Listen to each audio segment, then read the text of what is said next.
Hello বন্ধুরা, দেখেন আজকে আমি রাজমা বিচি ভিজিয়ে রেখেছিলাম, এটাকে ভেজে দিয়েছি সরষের তেল দিয়ে, অল্প মশলা দিয়েছি আর এটা দিয়েছি এই মশলাটা।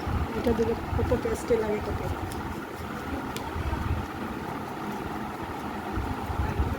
গেছে ভিডিওটা আপনারা খাইয়ে বানিয়ে দেখেন কীরকম লাগবে। সরষের তেল দেবেন, কাঁচা লঙ্কা দেবেন, আর কিছু লাগবে না, হলুদ, নুন আর এই মশলাটা দিয়ে দেবেন, বাচ্চারা খাবে। ঠিক আছে, দিতে পারেন। Tata, bye bye. এটা কত